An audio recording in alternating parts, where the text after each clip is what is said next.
Selamat datang kembali di kuliah Statistika Teknik Kimia dari program Studi Sarjana Teknik Kimia ITB. Video lecture kali ini membahas konsep-konsep dasar tentang distribusi probabilitas diskret.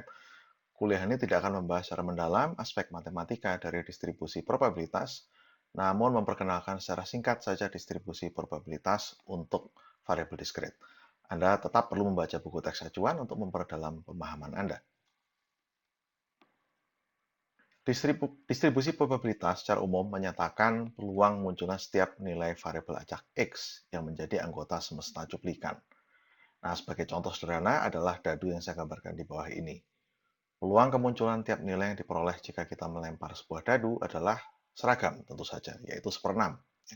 Jadi masing-masing nilai, misalkan 2 atau 6 atau 1, peluang munculnya angka-angka tersebut dengan pada satu kali lemparan adalah sama, yaitu 1/6.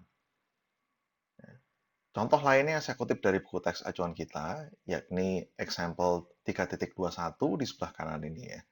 Silakan Anda simak baik-baik contoh-contoh tersebut yang juga mencakup penyampaian distribusi peluang menggunakan grafik seperti yang ada di kanan bawah. Nah, sekarang kita berkenalan dengan beberapa saja dari sekian banyak jenis distribusi probabilitas diskret. Yang pertama kita tinjau adalah distribusi binomial.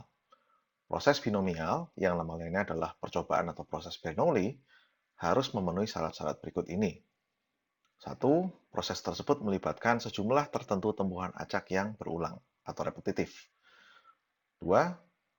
Hasil tiap tumbuhan hanya satu dari dua opsi, yang ini adalah asal dari nama binomial, ya.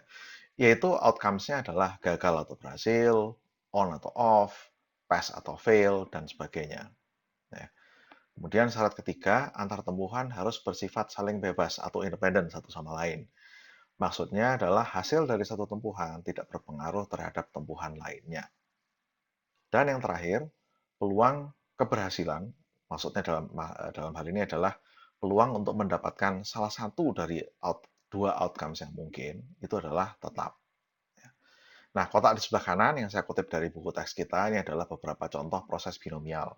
Ya, silakan Anda simak sendiri dan Anda coba bandingkan deskripsi dari proses ini, Anda bandingkan dengan keempat syarat distribusi binomial tadi. Untuk lebih memperjelas proses binomial, berikut saya tampilkan satu contoh lagi yang saya yakin cukup familiar bagi Anda. Prosesnya adalah pengerjaan ujian pilihan berganda dengan 100 nomor soal, di mana setiap soal ini menyediakan 4 pilihan jawaban. Ya, oh maaf, ini fotonya tidak tepat-tepat betul ya, jadi yang di sini adalah 5 jawaban, bukan 4 jawaban opsinya ya. Dengan hanya satu jawaban yang benar. Tentu saja luaran dari setiap langkah pengerjaan soal hanya dua. Apakah Anda menjawab dengan salah atau Anda menjawab dengan benar? Jika Anda mengerjakan ujian ini tanpa belajar, maka jawaban Anda menjadi variabel acak.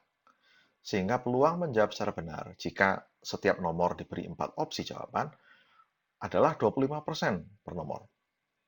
Variabel binomial di dalam kasus ini adalah jumlah soal yang Anda jawab dengan benar dari total 100 soal tadi. Ya, itu adalah bilangan X, ya, variabel acak binomial. Oke, silakan Anda simak lagi ya, contoh-contoh ini. Nah, kotak hijau yang menggambarkan secara lebih rinci syarat-syarat distribusi binomial ini saya copy dari buku teks acuan kita. Besaran N ini menyatakan jumlah tumbuhan berulang atau jumlah replikasi tumbuhan. Syarat-syarat proses Bernoulli diulang kembali di bawah sini. Ya, Anda silakan baca sendiri.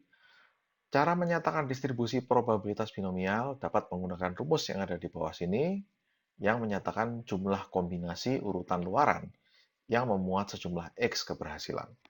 Silakan Anda baca lebih lanjut contoh 3.27 di buku teks kita. Oke, nah distribusi probabilitas diskret berikutnya adalah distribusi Poisson yang menyatakan jumlah kejadian acak yang muncul di dalam suatu interval tertentu. Interval ini bisa berwujud waktu, luasan suatu area fisik, kelompok, cacahan jumlah, dan sebagainya, tergantung dari kasus yang Anda hadapi. Kemudian, rumus fungsi massa peluang atau probability mass function dari distribusi Poisson ini tercantum di dalam kotak hijau di bawah, yang lagi-lagi saya kutip dari buku teks. Variabel acak X dalam kasus ini ya, menyatakan jumlah kejadian per satuan interval tadi.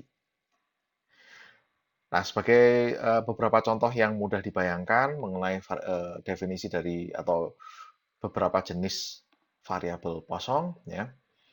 Misal gambar di sebelah kiri ini menunjukkan suatu jalur inspeksi peluru artileri dalam suatu pabrik amunisi di Amerika Serikat pada masa Perang Dunia Kedua, ya. Nah, variabel kosongnya didefinisikan sebagai jumlah peluru yang cacat tiap suatu kuantitas produksi tertentu, misalkan setiap 1000 butir, misalkan. Ya. Sementara histogram sebelah kanan ini menyatakan variabel Poisson yang berupa jumlah kejadian penghentian tidak terjadwal atau unscheduled shutdown dari reaktor-reaktor nuklir yang ada di negara Amerika Serikat.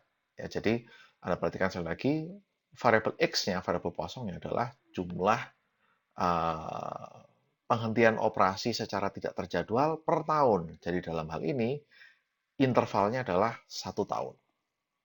Dan kejadiannya adalah unscheduled shutdown tadi. Oke, baik. Mudah-mudahan video segmen ini memberikan pengenalan sekilas yang cukup menimbulkan rasa keingintahuan Anda untuk mempelajari lebih lanjut konsep distribusi probabilitas diskret di buku acuan. Sampai jumpa di video berikutnya.